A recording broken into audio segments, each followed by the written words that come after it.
Boa noite, para quem não me conhece, eu sou o Murilo. Eu vou falar um pouco de Kabbalah.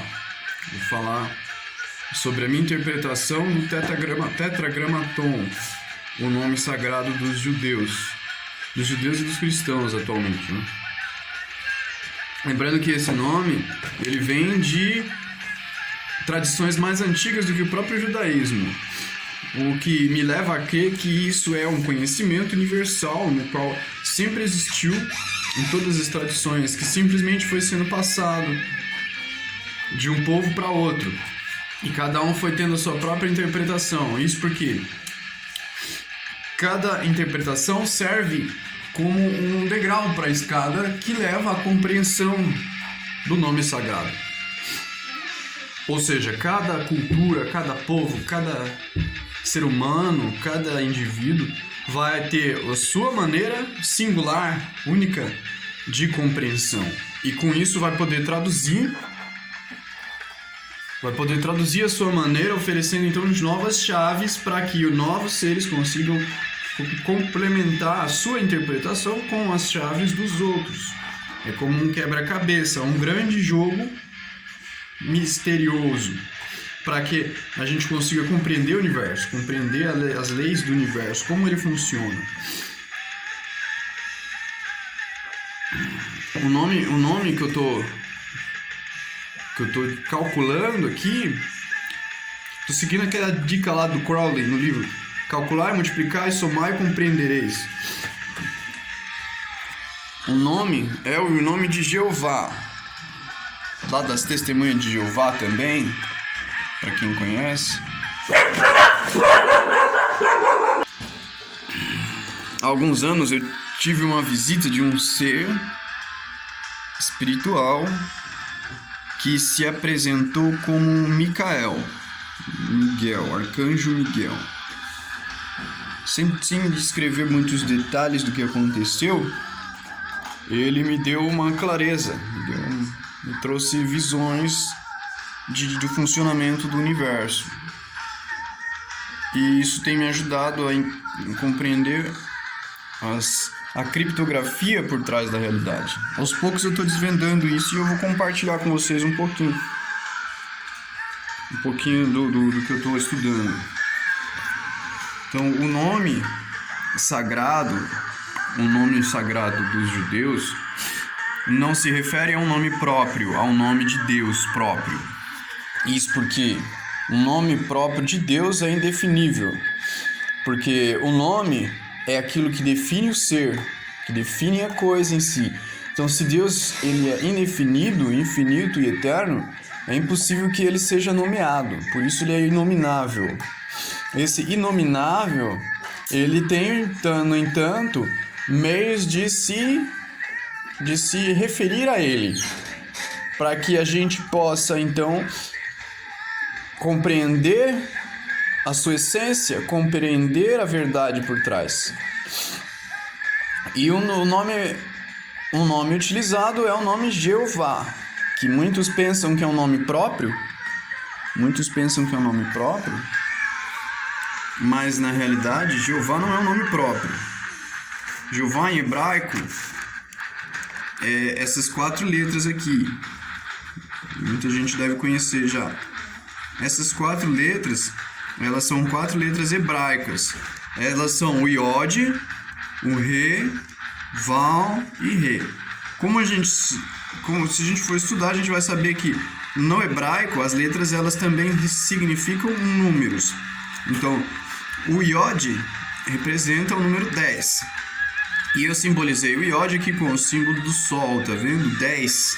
10 porque tem a ver com o equilíbrio do positivo e do negativo, e a própria matemática que rege o universo é regida pelos 10 números, é regida pelo 1 e pelo 0, assim como os computadores são todos regidos pelo código binário de afirmação e negação, 1 e 0. Então nós temos esse princípio aqui descrito na cabeça da coisa, tá vendo? Na cabeça do tetragrama. Porque eu tenho aqui a cabeça no Iod, ó. Tem os braços no Re, um corpo no Val, tá vendo? E mais as pernas. Então a gente tem o quê? Um ser humano aqui, um humanoide. É a cabeça do humanoide que está ligado ao quê? Ao 10, que é o Sol. Está ligado à edição da realidade, à estruturação matemática da realidade como um todo. O 10 que tem todos os algarismos que compõem a matemática de todo o universo. A segunda letra, Ré, ela se refere ao número 5. E eu desenhei aqui o pentagrama. O outro Ré, são 2 Rés, tá vendo? 2 Rés. 5 e 5. E o Val, que é o 6, tá vendo? 6. Então, as letras que a gente tem no tetragramaton, os números são 10, 5, 6 e 5. Na tradução do nome em si, se a gente for tentar traduzir isso para o português, o que ele significa, a gente vai chegar nessa frase aqui, ó. Eu sou o que vier a ser. É a tradução correta para esse nome. Eu sou o que vier a ser. Então nós temos aqui uma afirmação sobre algo, certo? Uma afirmação sobre algo, e essa afirmação vai explicar todo o universo, todo o funcionamento do universo. É como se fosse aquela equação do Einstein, que ele fala que quer explicar todo o universo em uma única equação, ou em um único número. A gente vai fazer a Kabbalah desse nome para a gente tentar entender a ciência por trás dele, né? Então eu peguei aqui, fiz a soma dos números, tá vendo? Ó? O 10, então eu vou somar 10 mais 1 mais 0, tá vendo? Ó? 1 mais 0, que é o cálculo padrão da Gematria, é somar todos os números até eu chegar em um só. Eu somei o primeiro 10, tá vendo? Ó? Que vai dar 1. Mais 5, 6. Mais 6, 12. Mais 5, 17, tá vendo? Esse número 17, que é o primeiro resultado que eu alcancei, isso poderia ser dois resultados, tá vendo? Porque eu poderia somar o 10 aqui ou não somar o 1 e o 0. O que faria com que eu somasse 10 e 5, depois de 15 mais 6 e mais 5, que daria 26. Só que o 0, ele é no tarô o arcano do louco. Então vamos deixar ele de lado por enquanto. Deixar ele aqui de lado por enquanto. O 0 do louco. E vamos refazendo o resto. Nós temos então o 17. O 17 que tem o 1 e o 7, certo? No tarô, lembrando que tarô é igual Torá. Torá, que é igual a rota. A rota de compreensão. Vamos lá. Uma letra que é o artigo da estrela, tá vendo? A estrela. E mais 7. A estrela, são 7 letras, tá vendo? Então tem o 1 e o 7 aqui, tá vendo? Ou seja, o 1 aqui mais o 7, ó. 1 mais 7, que é igual a 8. Então nós temos a unidade do 1 e a multiplicidade do 7, tá vendo? Isso é importante guardar, porque serve de chave para a compreensão de muita coisa. O 1 e o 7, a unidade e a multiplicidade, que temos como resultado do nome sagrado o número 8. O número 8, que é o que? A Lemniscata.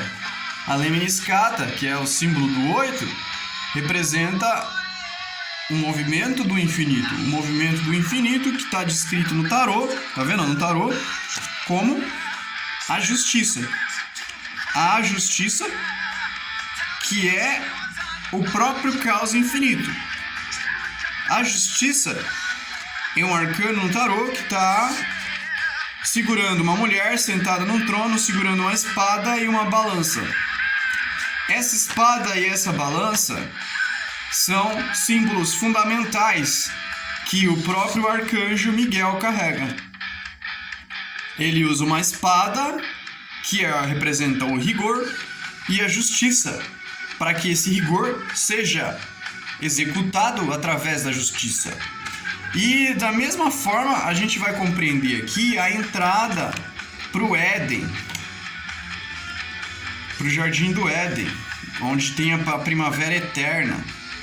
A entrada para o Éden, que é uma cidade espiritual, é um jardim espiritual, não é um lugar físico. A galera tá perseguindo o Éden, eu já encontrei o Éden. Vou tentar mostrar a entrada para vocês. Vamos lá. Iavé. Iavé. Eu sou o que vier a ser. Então vamos tentar entender o que significa essa frase. Eu sou o que vier a ser. Então a gente tem a primeira parte dela, que é o eu sou, certo? O eu sou, que descreve o que é passado, que descreve o que é definido. Então todos os eus no mundo já são. Eles são o quê? O que o seu passado definiu. O que está descrito na memória. Então aquilo que está na nossa memória é o nosso passado. É aquilo que está definido, é o que nós somos. E a segunda parte, que é o que vier a ser. O que vier a ser se refere o quê? Ao que não é, mas o que será. Ou seja, ao futuro. O futuro do que será, que ainda está oculto, que é o que? Indefinido. Esse futuro que está oculto e indefinido, mas que será. Então nós temos uma parte definida e uma parte indefinida. Então nós temos o quê? Um jogo de opostos aqui nesse nome. O nome Iavé como início e fim. O início que vem do passado e o fim que chega no futuro. Só que eles permanecem nesse estado eternamente. Porque o passado já passou e sempre passará. E o futuro não chegou e nunca chegará. E é o que nos mantém aonde? Nos mantém no momento presente. O momento presente é o momento do devir. O devir, que é o momento dos acontecimentos. É a zona de encontro, a zona de passagem dos indivíduos. É onde todos os indivíduos se encontram. Toda a natureza se encontra. Tudo em um único lugar, um único ponto. Que define o quê? O momento presente.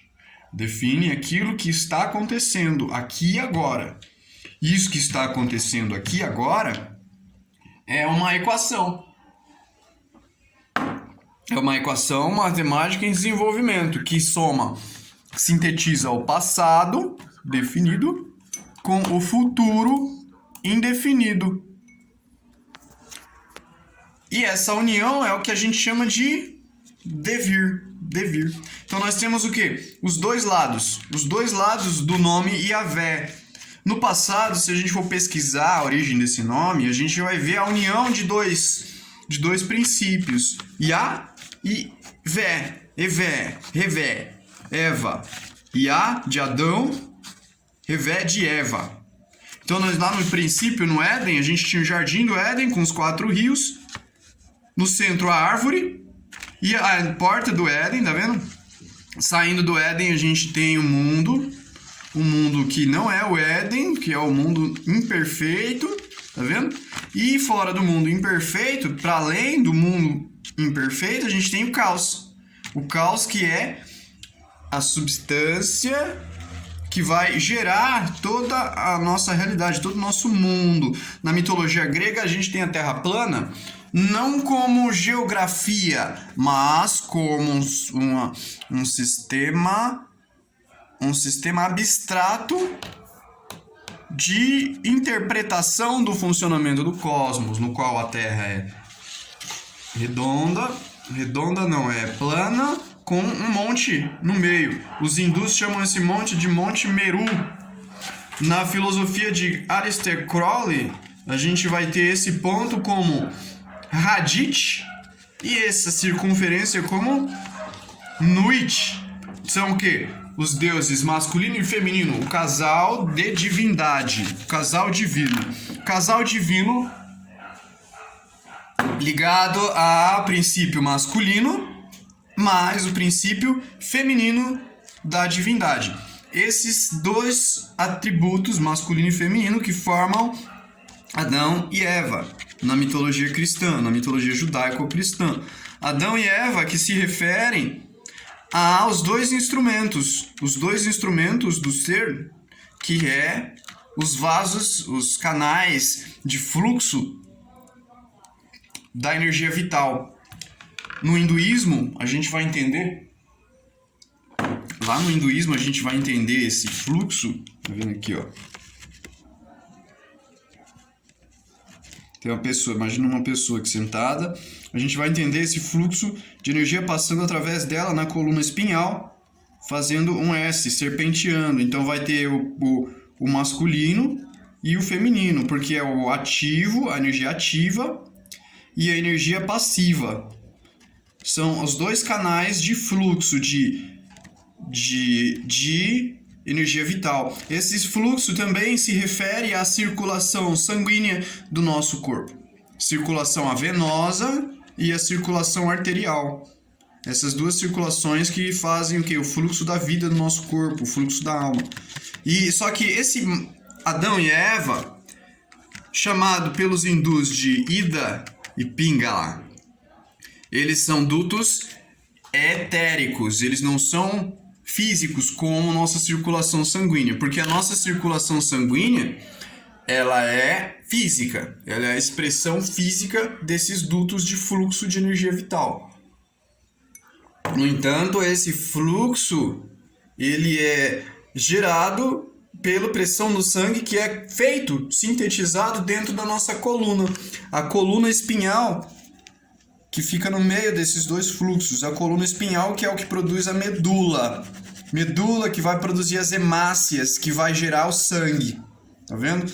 Esse duto, ele tem o seu aspecto sutil, que é o corpo etérico. Aspecto sutil, um corpo energético, no qual não é possível enxergar com os olhos físicos. Mas esse fluxo de energia existe, ele é real, que se refere a Adão e Eva. Então, Adão e Eva, quando a Bíblia fala de Adão e Eva, não se refere a um casal real, físico, mas se refere a esses dois dutos de energia que atravessam a árvore da vida. Esses dutos de energia ativa e passiva, que atravessam a árvore da vida, trazendo o fruto que vai ser a união desses dois frutos. Está descrito aqui, tá vendo? Eu sou o que vier a ser. A união desses dois princípios, masculino e feminino, Adão e Eva. Esses dois princípios que geram um devir é que vai servir do quê? Vai servir de porta.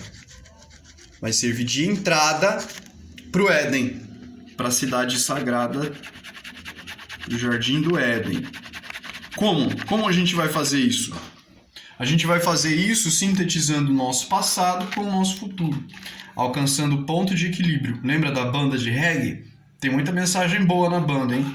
O ponto de equilíbrio, tá vendo? Ó? É o meio, o eixo entre o passado e o futuro, que vai abrir a porta do devir.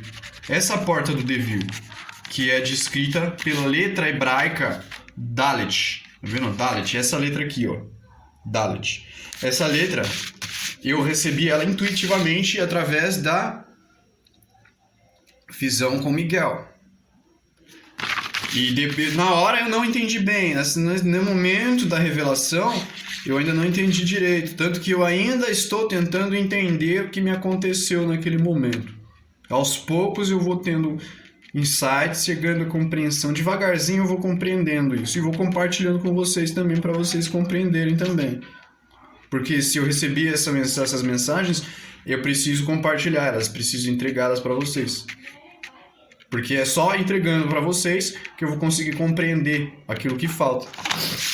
E aí, chegando então na letra Dalet, eu cheguei no número 4. Por quê? Porque Dalet é uma letra hebraica que significa 4, que tem significado de número 4. Esse 4, ele tem a ver com o quê? Tem a ver com a quadratura do círculo. Essa quadratura do círculo, a quadratura do círculo, tá vendo? Então a gente tem o círculo aqui que é o quê? O princípio masculino e feminino. Radit e Nuit, tá vendo? Radit e Nuit. Temos o 1 e o 0, tá vendo? Ó, o 1 e o 0 aqui, tá vendo? 1 e 0 que formam o Sol, tá vendo? O Sol interior, o verdadeiro Sol. Não o reflexo que a gente vê lá no céu, que é só um reflexo, só um eco. Essa quadratura do círculo é o quê? É exatamente o equilíbrio entre essas polaridades. O equilíbrio do quê? Dos elementos, dos 4 elementos, porque eles são os 4 elementos, certo?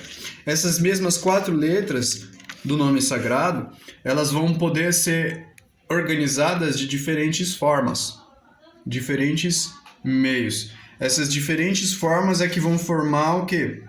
As 22 expressões do tarô.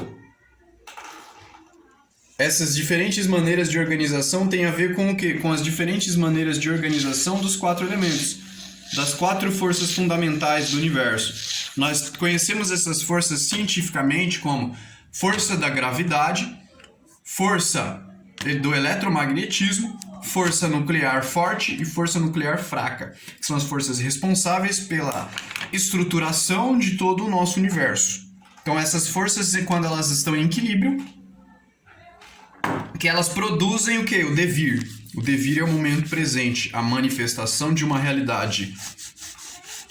O movimento de uma realidade. Esse movimento da realidade que tem a ver com o quê? Com o movimento de forças opostas, tá vendo?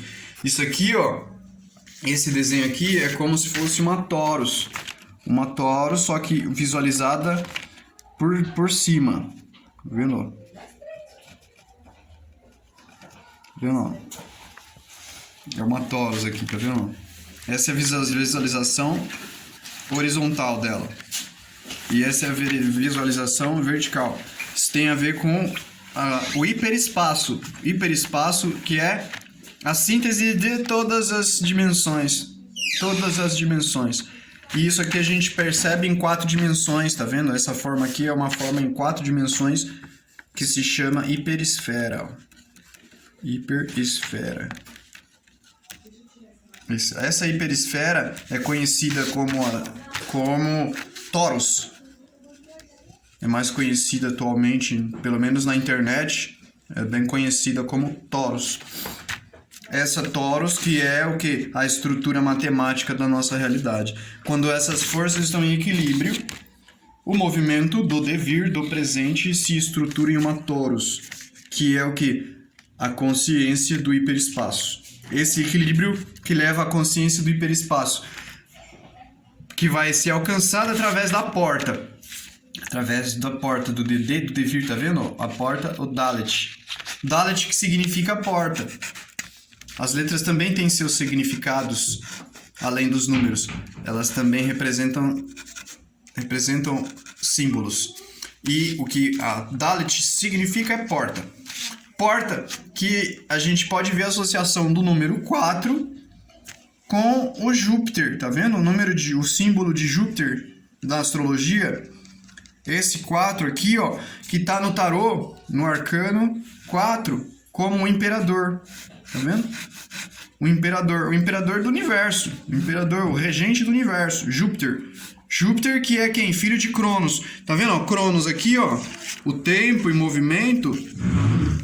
Então a gente tem um tempo em movimento e a gente tem o filho dele, que é o que vai reger ele através do Dalet, tá vendo? Ó, a quinta letra. A gente tem 4 letras aqui, que a gente vai ter a quinta letra aqui, tá vendo? Ó, Dalet é os 4 elementos com o quinto elemento. E qual a diferença dos 4 elementos para o quinto elemento? Os 4 elementos, eles são em seu estado bruto. Em seu estado bruto, sem ordenação. Essa ordenação que vai ser realizada pelo imperador, que é a quintessência. O que é a quintessência? A quintessência é a síntese simétrica dos 4 elementos, que vão abrir a porta. Essa porta, a gente pode entender ela De várias maneiras. De várias maneiras. E essa síntese, essa soma, a somatória, vai ser importante também. A somatória do 4, do Dalet, com o nome sagrado, com o tetragrama tom. Tetragrama, tá vendo? Tetragrama, tom. Tetragrama, tom. Tetragrama, tom.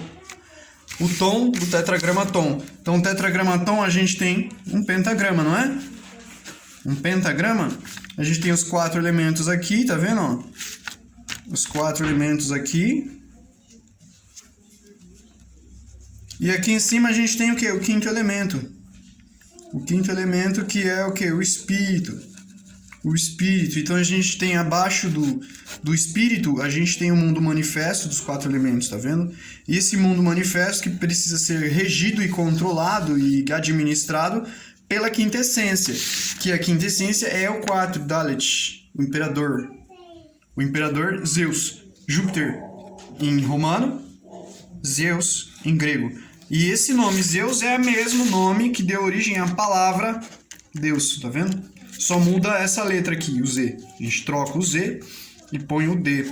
A gente troca o Z, que tá ligado a Zain, isso aí eu vou explicar mais pra frente. Zain, que é o número 7, a gente vai substituir pelo D, pelo Dalet, e vai ter então o nome Zeus.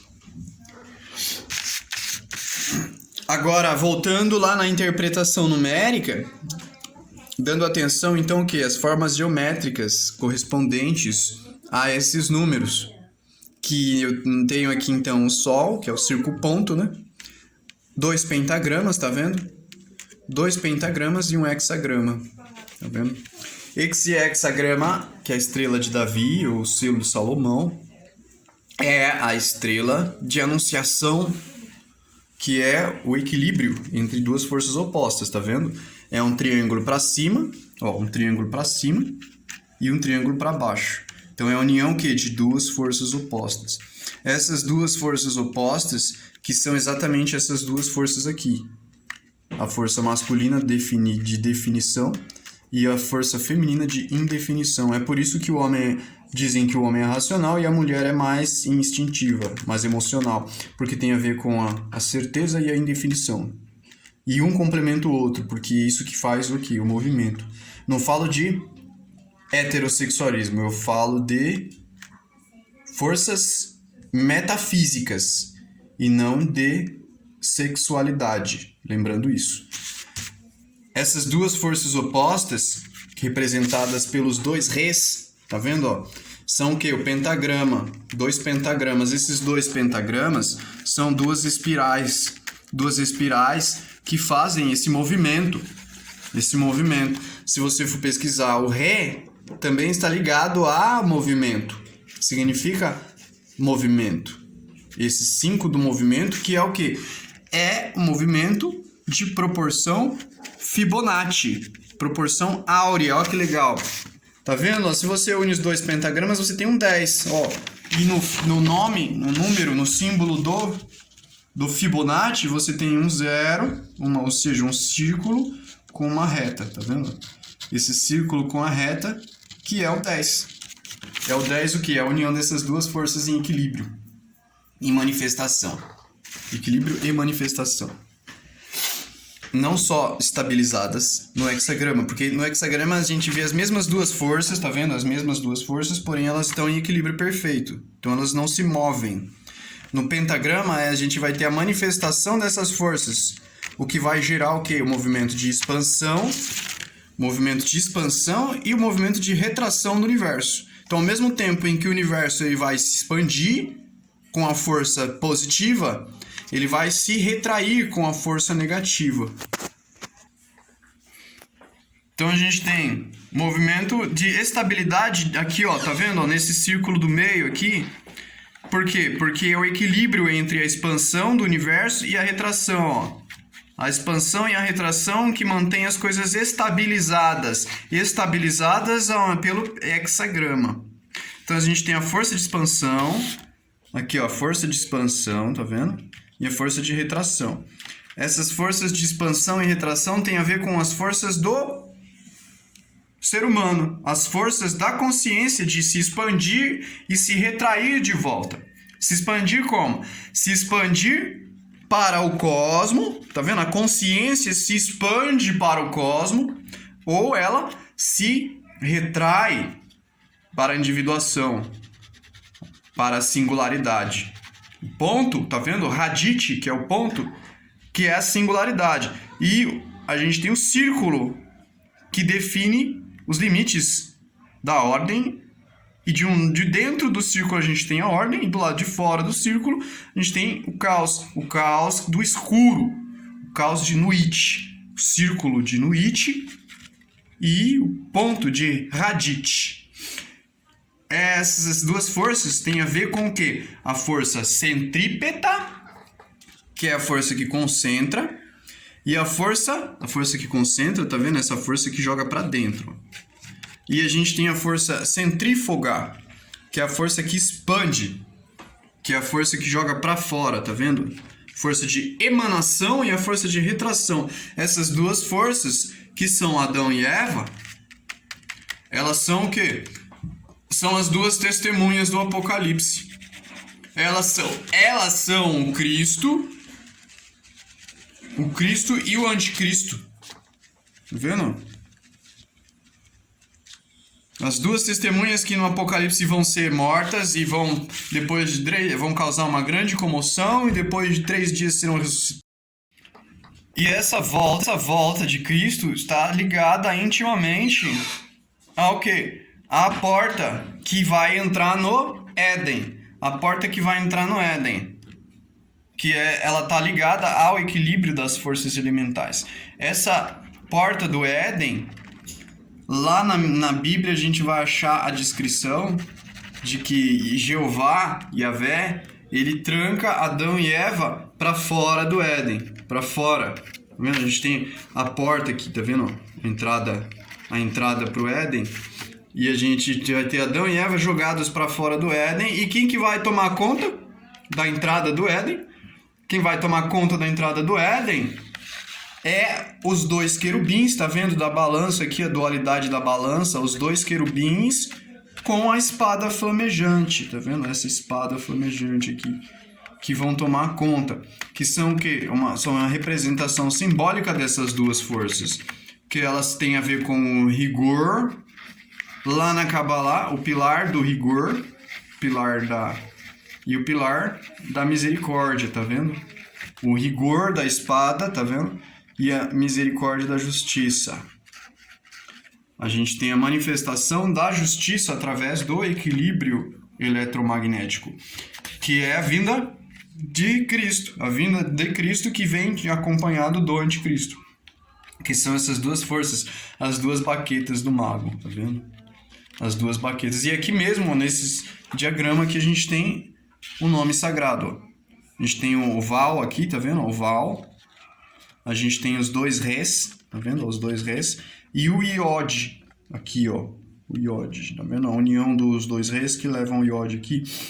Isso vai ter a ver com a árvore cabalística, que, para quem estuda, ou quem quiser ver meus vídeos, e mais futuramente terão mais, que tem a ver com a descida do espírito, ó, a descida do espírito, lá do plano espiritual até o plano material aqui embaixo, tá vendo?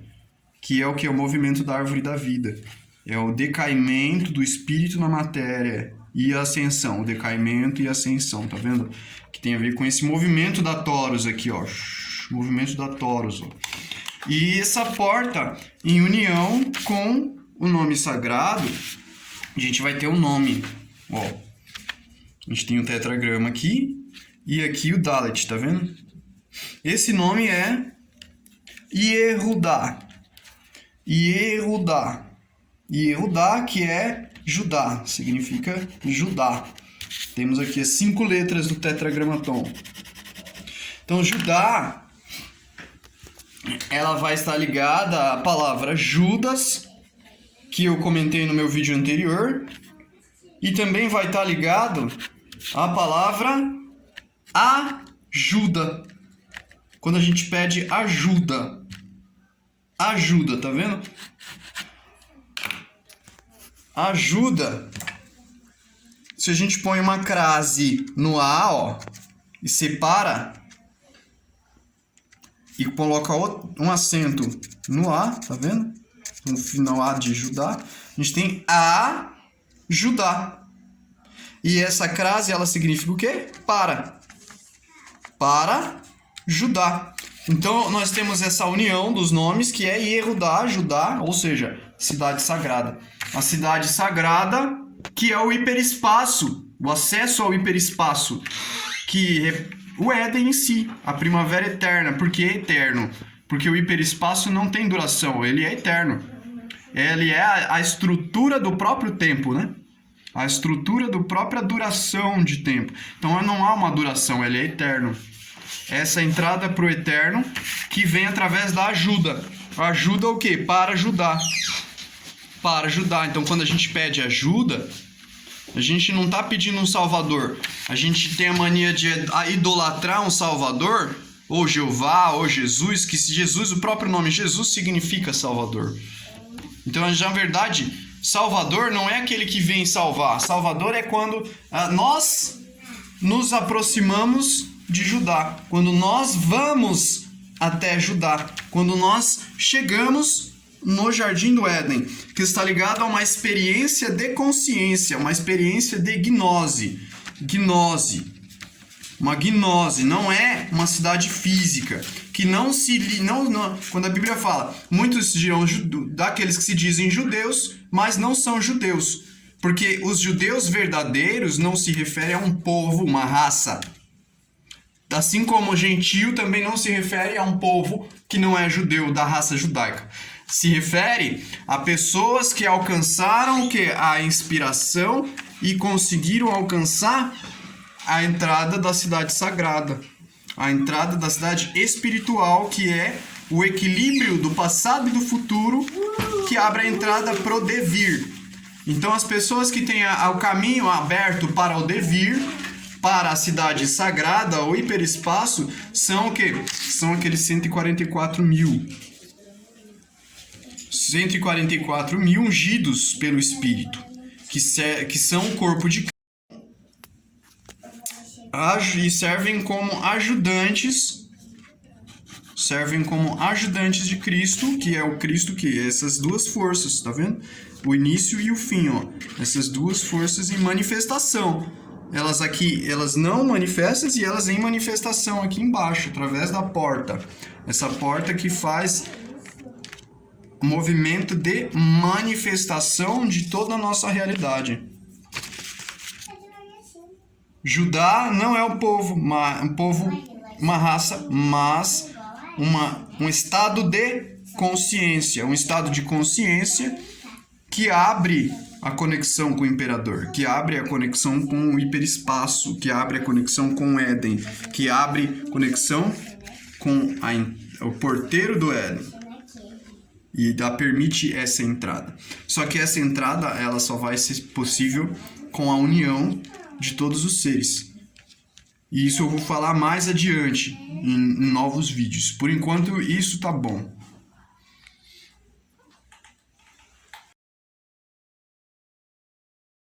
Vem aqui. Para finalizar o vídeo, eu vou mostrar aqui o principal foco desse meu raciocínio, que tem a ver com a opressão política que vai surgir no nosso mundo atualmente, que está relacionado a mágoas do passado em relação a tretas que aconteceram na Segunda Guerra Mundial.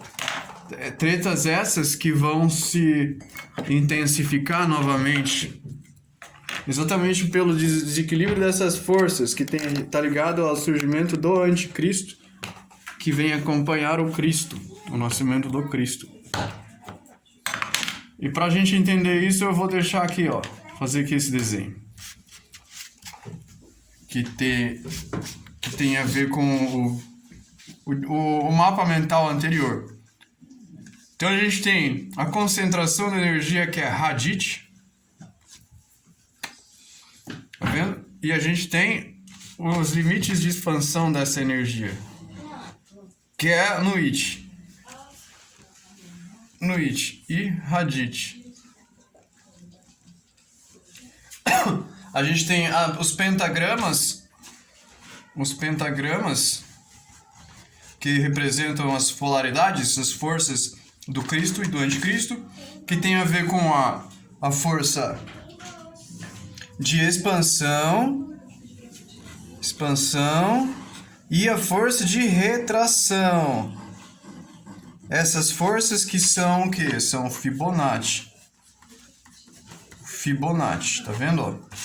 E o equilíbrio que elas alcançam, ou seja, elas alcançam equilíbrio porque ela se expande só até certo ponto e depois ela se contrai novamente. Tá vendo? Ela vai para fora na força centrífuga e se contrai na força centrípeta. Então ela vai chegar no limite da circunferência, que é o raio que vai determinar, tá vendo? Ó? O raio em relação à circunferência, que é o quê? É o π. O π. Então você tem o pentagrama, que é o Fibonacci, que é a energia de manifestação espiral, e você tem o π, que é o quê? O hexagrama, que é o equilíbrio perfeito. O equilíbrio perfeito, que são os limites da expansão do universo. Esse limite da expansão do universo, que é o hexagrama. E para que a gente consiga alcançar o Éden, que é o equilíbrio entre esses três aqui, que são que as duas polaridades e o neutro, a gente vai precisar do quê? Desse símbolo aqui, ó. Só que esse símbolo não vai estar sozinho. Esse símbolo, que ele é exatamente o mesmo significado desse, tá vendo? Que é o que causou muita treta. Esse símbolo e esse símbolo aqui, ó, tá vendo? Ó? O hexagrama e a suástica, que um representa o nazismo, os nazis da Segunda Guerra, e esse daqui que representam os judeus, que tem a ver com o quê? Judeus e gentios. Só que para a gente entender isso e superar o caos que vai surgir, a gente vai ter que fazer a união desses dois aqui, ó, em um só, tá vendo? Encontrar uma neutralidade. A neutralidade que vai poder evitar o conflito, superar o conflito da guerra. Para superar esse conflito, a gente vai unir esses dois aqui, ó, tá vendo? Ó? Tá vendo aqui, ó? A própria Blavatsky desenhou esse símbolo aqui na Teosofia. Esse símbolo aqui. Para a gente conseguir compreender o que realmente significa o nome sagrado. O nome sagrado. Tá vendo? O nome sagrado. Que é a união da espiral da suástica, que também é associado ao martelo de Thor. E o hexagrama, tá vendo? O hexagrama dos judeus, tá vendo? O selo de Salomão. Eles são um só. E esse conflito é, na verdade, o conflito entre judeus e nazistas que aconteceram na Segunda Guerra, tem a ver com um conflito que vai acontecer também no futuro, que é algo que se repete como um ciclo, né? Que é descrito por esse movimento eterno do universo. Então, se a gente compreender a suástica, que significa uma espiral, como o martelo de Thor, a gente vai ver que ela se refere ao Fibonacci. A manifestação Fibonacci é uma proporção matemática de manifestação da realidade, em união com o π. O π, que é o raio em relação à circunferência. O raio em relação à circunferência é exatamente o movimento de queda do espírito até a matéria. Então eu tenho o ponto que é central, o Hadith, o espírito, que vai até a circunferência, se expande até a circunferência através do raio. Esse raio é a espiral, não é uma reta. É uma espiral. Uma espiral que determina o quê? A duração do tempo de vida.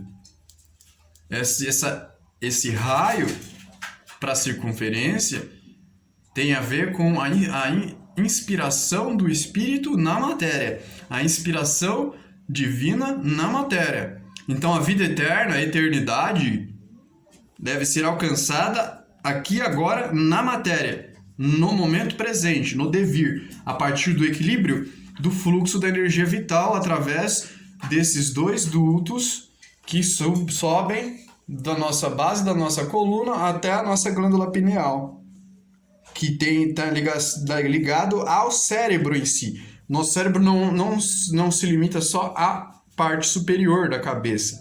Ele também tem as ramificações do sistema nervoso que descem pela coluna espinhal.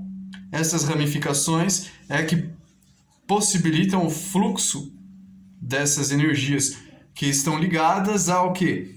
Aos opostos, assim como judeus e nazistas. É uma treta que precisa ser eliminada, precisa ser neutralizada. Só pode ser neutralizada a partir da união do coletivismo com o individualismo. A união do indivíduo e o coletivo. Porque, como dizia Crowley, ela não é nenhum e nem muitos. Ela é a união. É o equilíbrio, é o meio termo. O meio termo entre o indivíduo e o coletivo. O meio termo entre eu e o mundo.